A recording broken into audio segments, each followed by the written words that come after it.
આજ ગોપાલ અષ્ટમીના દિવસે શ્રી આયદેવ ચિત્તોડ ગૌશાળામાં બધાય ગો ભક્તોએ ગાય માતાને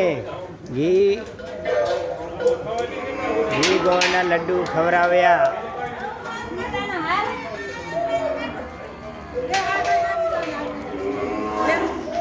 ખવડાવો અહીંયા.